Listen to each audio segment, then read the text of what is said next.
1v1 on Minsk Pocket, the Ashigaru versus Fortune.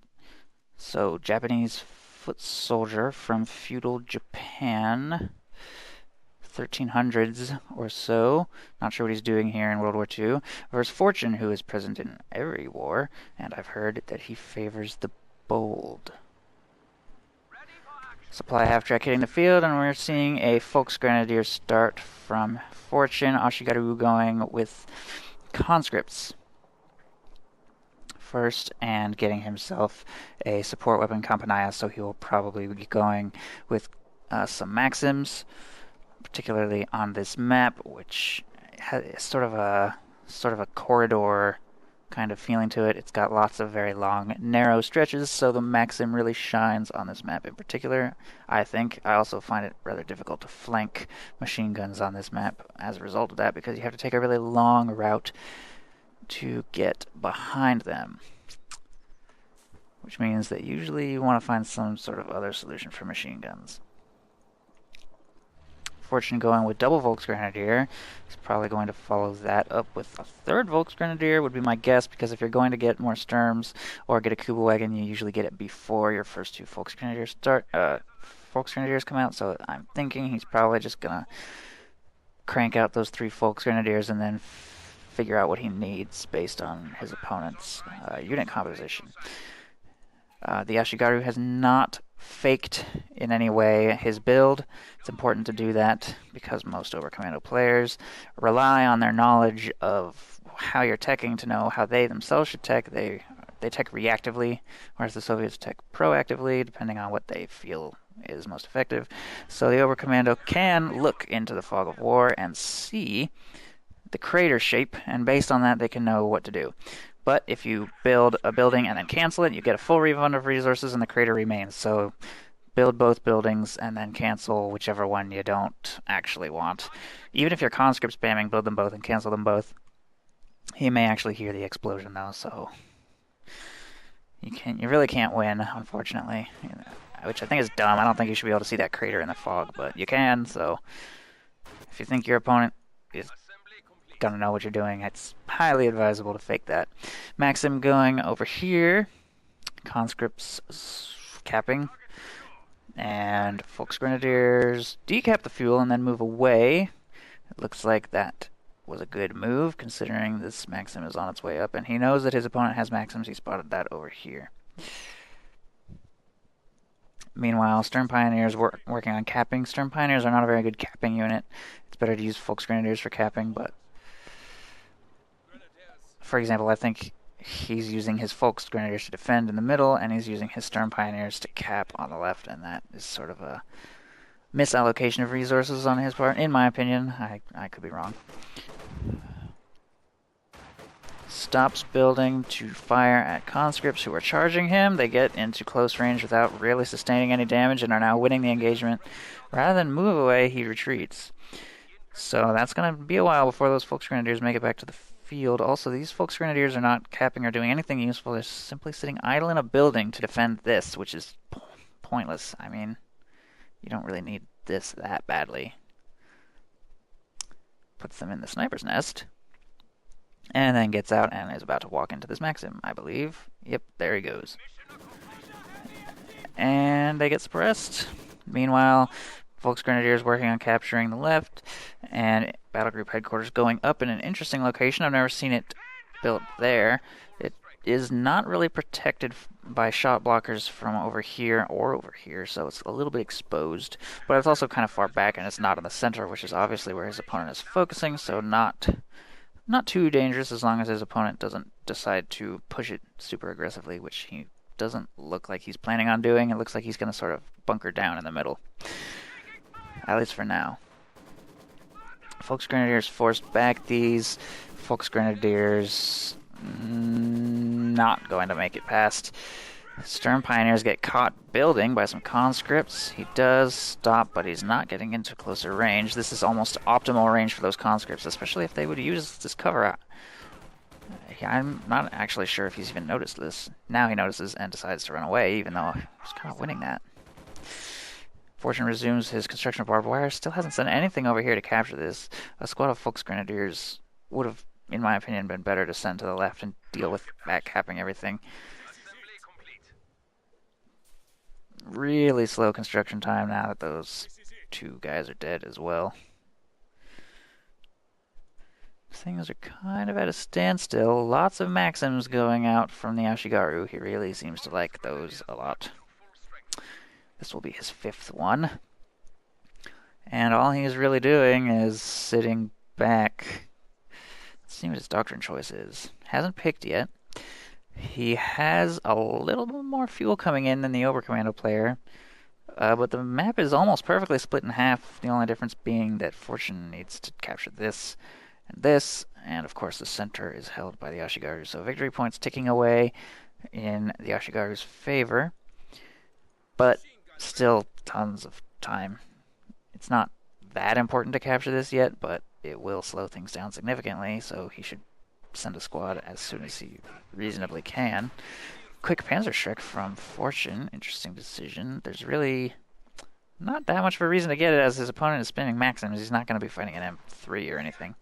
He could have used those 90 munitions on grenades or something else. Then again, if you know if you want to just get your Panzerschrecks out, then there's no reason not to do that. If you feel that you're in a decent position, you're obviously going to need them eventually. At least 2, maybe more. Unless you're going to make tons of Pumas or something, which he's not, because he's got a battle group headquarters. So he is going to need those Panzerschrecks. May as well make them now. I guess this is rationale. Looks like something hit a mine over here. I'm not sure what it was. Conscript squad taken down to 1 man. Stern Pioneers make it past the Maxim, and it is going to get out of there. And finally, a spare Folk squad is going to capture the victory point on the left. Maxim's just content to hang out here in the center, and it looks like the infantry support gun has already hit the field. He knows his opponent is not being even remotely aggressive, so he doesn't need to worry too much about even defending that stuff. And he's just going to move up a little bit to get visibility and start pounding away.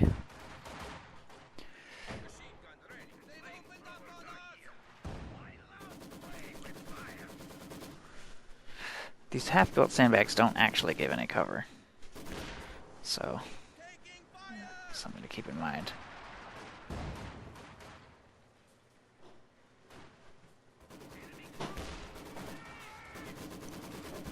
And this actually might be an okay time for a Kuba wagon. He has to charge his Volksgrenadiers straight into these Maxims to be able to see them, and therefore be able to fire on them with this thing. But the Kuba wagon has a much longer sight radius than Volksgrenadiers do, and it would be able to spot without taking any fire in return. But then again, a Kuba wagon might feel kind of impotent and useless if all you're using it for is sight range, and that's kind of a high amount of manpower to be spending. Looks like Ashigaru is getting pretty aggressive now, moving team weapons up, doing a good job leapfrogging. Already firing on the infantry support gun. He's going to be forced to move that back. Also, a Zis moving up, and of course, it's not going to really do anything unless it uses its barrage, but that barrage could be devastating if aimed at the right spot. Infantry support gun is also rather far away from the battle group headquarters, meaning if it gets decrewed, he'll not be able to easily recrew it. It's kind of stuck between his main base and his forward base. He may want to consider getting that a little bit closer over here. Infiltration grenades going out. We also see doctrine chosen by the Ashigaru. It looks like he's going with anti-infantry tactics, I believe, is what this commander is called. Shock troops, and it ends with the KV-8 flame tank. Not much of a late game, very strong early, middle, and mid to late game, depending on if you consider the KV-8 mid or late game. Looks like Fortune has caught his opponent in a bad position here. Oh, full squad down. I'm not sure he's even paying attention to this, and that's 2 full squads taken out. What was he paying attention to? Not that, that's for sure. He must have been watching his shock troops advance over here, I guess. But on the other side of that, the Ashigaru has excellent map control, controlling both fuel points, controlling the entire right side. Shock troops advancing as well. Volksgrenadiers hopefully be able to win this with superior numbers. Yep, they will definitely be able to win that. Shock troops are great, but they're not miracle workers. They do chase off one squad. Maybe even two squads. Yep, that one's gonna have to retreat too. Oh, Panzerschreck snipes the one with highest health. The other two are gravely wounded, but he will be able to get away.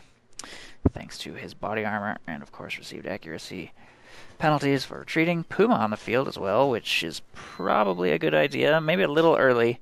His opponent isn't going to have vehicles anytime, even remotely soon. He does, however, have control of both fuels, so within the next 3 or 4 minutes, probably, would be my guess, but he is cranking a lot of manpower into shock troops and infantry and that kind of thing. And if you have excellent fuel control, you actually can sort of surprise your opponent by building only infantry and not getting any vehicles, because if your opponent has no fuel, he's probably going to think that you are going to make vehicles and get a bunch of anti-vehicle stuff, Pumas and Panzerschrecks and so on. So then if you bring out nothing but shock troops, then that can sort of play mind games with him. Interesting positioning on these Maxims. Are actually facing backwards because he knows that his opponent is more likely to come from his forward base than from his main base. Fortune cutting off the fuel over here, also trying to finish up his barbed wire over here as well. And that will be completely cut off soon, and the Soviets really have no way of getting through that until tanks come out. He could use a ZIS, however, to blow a hole if he wanted to. Puma doing some light harassment in the center as well, and suddenly it looks like Fortune is going to have control of both of the fuel points as the Ashigaru is chased off by the Puma, but he is rapidly mobilizing a force back towards the middle to try and retake that territory. Volksgrenadiers continuing their harassment over here in the southeast. This Maxim sort of preemptively pointing itself to the west rather than the north. Puma hoping to get some lucky shots on a shock troop. Oh, and it snipes one. Nice. Pretty decent chunk of it for that kill, actually. But if you don't stay at medium range, it will not fire its coaxial machine gun. Right there, you see they had to get a little closer for it to start firing. And that's really where the anti-infantry damage and veterancy comes from in the early engagements. Get those out of there. I think it was a little too late to retreat. Oh, nice push, though. Nice push with the Puma saving that Volksgrenadier squad. That was very nice. That squad was dead if not for that Puma. That was a perfect push.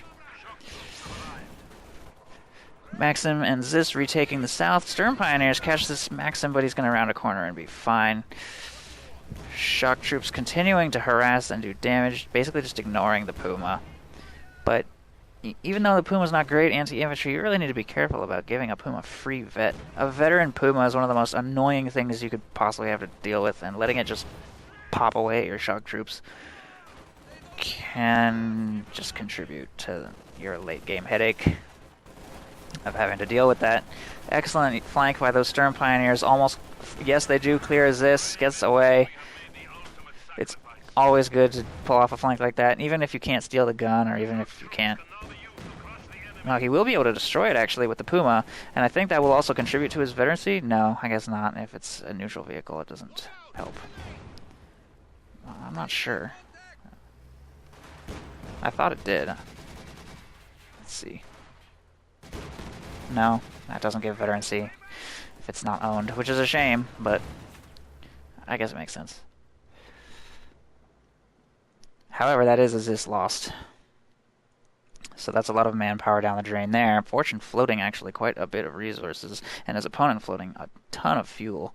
Probably going to go straight for a KV-8 or 2.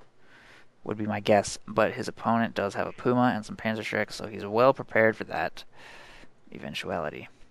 And Ashigaru's own AT is quite lacking. He lost his only Zis. And has no conscripts for AT grenades. He has researched them, but he just doesn't have any conscripts left currently. So he has literally no anti-tank whatsoever. That Puma actually has free reign of the battlefield, and Fortune has excellent map control as well. He hasn't even bothered to make an attempt on the right side, content to just hold on to his stuff here. And that's fine as an overcommando player. He's in no big rush to win the game. He wants to cruise right into the late game on as much territory as he can hold on to safely. infantry support gun has moved to a slightly better position, a little closer to the field headquarters, and in a position to be more easily recrewed if it gets decrewed, and also to hopefully fire on any advance coming up this way. Is repositioning itself a little.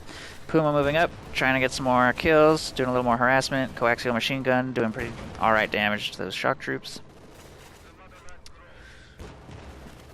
It really just comes down to luck, though, whether getting a lucky snipe on infantry is pretty unusual. You just have to keep on popping away. If you can get it medium range safely, then obviously do it, but it's tough. Grenade, infiltration grenades going out. Pretty poor spread, though. Much better counter grenade from those shock troops. He brought the squad to half, so I guess that's about all you can hope for with infiltration grenades, which are really easy to dodge. And you can even hurt yourself with them. I don't think they're a very good ability. They're dirt cheap, obviously, which is nice, but it's just kind of a shame that they're so incredibly inaccurate. Your opponent basically has to be in a giant blob and holding still. Nice damage going out on the shock trooper. He just threw away those Volksgrenadiers. I'm not sure what he was paying attention to. Not really anything else going on the battlefield. Just threw away that squad for no reason. Strange.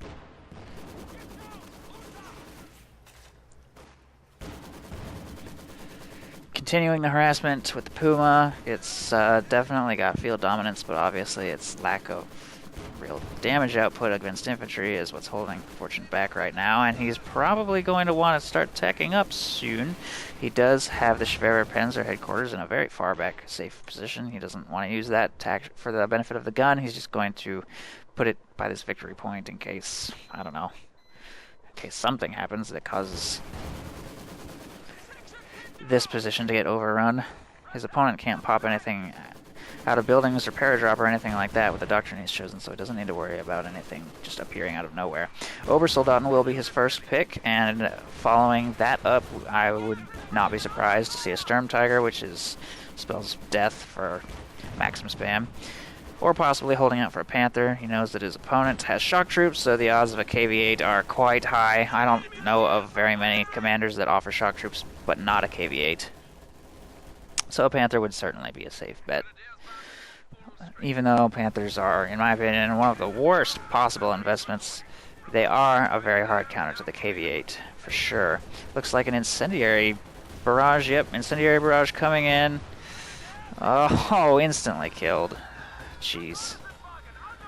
That was pretty good. He probably should have unestablished his retreat point and retreated as soon as he saw that red smoke. That's another thing. When you're fighting against shock troops, if you see the red smoke, it's incendiary barrage. It might be something else, but it's probably incendiary barrage. For example, I think, yeah, it could have been fear propaganda artillery, but obviously that's not what he's doing. So if you see red smoke against shock troops, that's what's happening, and you need to get your infantry out of there as quickly as possible. Just all you have to do is hit F2? Hit F2, hit E. It's a quick key combination, and it'll instantly cancel that retreat point. Then select the squads or whatever that's in danger and hit T, and boom, they're gone. And they'll be out of there way before that artillery falls, for sure. Infantry support gun firing on the Maxims, which are set up in the middle. Again, this Maxim has been patiently guarding the east for a long time. I think it's a bit of a mistake on the Ashigaru's part to get a little too comfortable, just sort of defending and holding out.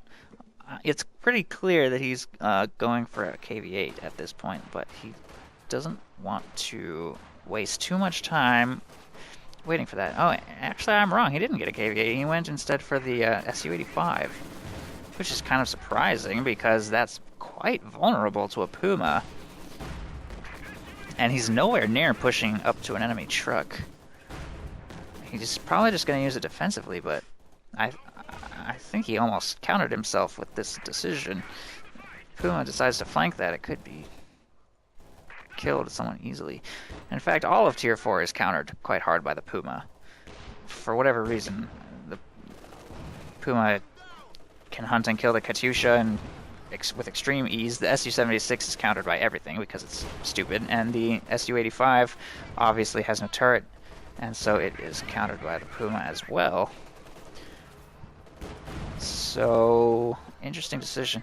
Not that the Katyusha would be a bad idea by any means, because the Katyusha is amazing, especially against the battle group headquarters. I'm just saying that if your opponent has a Puma, you need to be really careful with it, because at any moment he could just drive right up and kill it if it's not well defended. So you have to babysit it. But it's worth babysitting because it can kill entire armies by itself. KV-8 moving up. He does finally bring that in. Makes a grand entrance, crashing through the barbed wire, burning away at the Volksgrenadiers. Aimed shot takes out the turret, protecting the Volksgrenadiers for a brief moment at least. He's also vetting up. He's going to start vetting up very rapidly with his Puma if he continues firing on this KV-8, which he fully intends to do by the looks of things, and he's not moving this SU up to support at all, and this is now going to leave his KV-8 in a somewhat vulnerable position. He's switched it to anti-light vehicle rounds as opposed to the flamethrower, but it's going to be close. It's now Vet 2. Fortune should not chase, though. Definitely should not chase. I think that would have gone in the Ashigaru's favor. One more shot, I think that Puma would have died. Unless it got some sort of lucky crit, like main gun destroyed. So that was close for both parties involved. The only problem being Fortune got a ton of veterancy out of it, and the Ashigaru, I mean, he got a little bit, but a Vet 2 Puma is a real problem. That thing's going to become a real menace. That Vet 2 is when it really starts to be dangerous. And Vet 3 is when it starts to become dangerous versus infantry. So that's when it really becomes a pain. So the Ashigaru needs to be careful about feeding it veterancy for no real gain. He didn't really get anything out of that push with this tank. He sent it in unsupported, trying to wipe out a full squad of Volksgrenadiers or something, but it didn't really pay off. Infantry support gun pounding away. Hasn't really done anything miraculous yet this game, but this is one of those units you just sort of sit in the back and forget about and hope that it will inflict some lucky hits.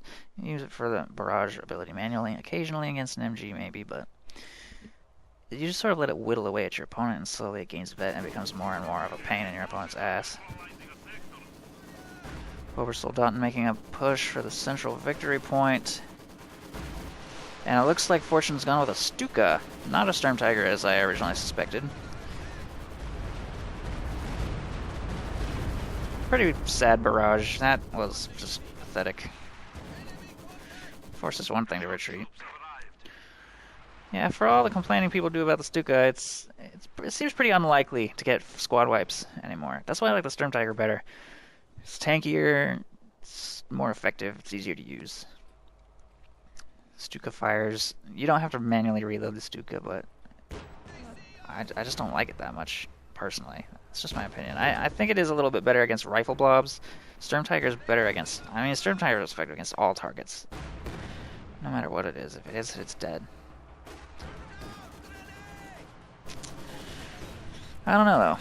I mean, I guess they're different roles. One's rocket artillery and one's an assault gun, so you use them accordingly. But I would not really recommend getting both. I think it's kind of a one or the other kind of deal. Unless you're in some giant team game or something. KV-8 fully repaired. Su-85 also in pretty decent condition. Meanwhile, Stuka's in kind of a weird position. I think that it actually kind of runs the risk of getting charged and killed. And we see the Panther 5 command tank from Fortune. So that'll be interesting. He's probably hoping to synergize somewhat with his Puma. Shock troops take out a full Obersoldaten squad. Incendiary barrage also coming in. And that's going to kill that for sure. These should be relatively safe though. Giant shock troop offensive coming in. Oh no, that is bad news for those Panzerschrecks, which just retreated through the fire. And those shock troops decided to commit suicide for some reason, charging into the flames. Panther working on the KV-8. Where is the Puma? Puma's at Vet 2. There it is. It manages to sneak up behind the enemy armor. Nice.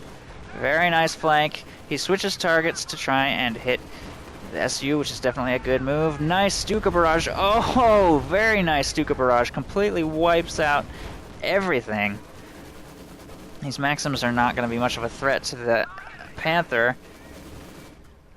They are going to continue to keep the Obersoldaten and Volksgrenadier suppressed. He should have just retreated this infantry back to his headquarters long ago. They have nothing to contribute here.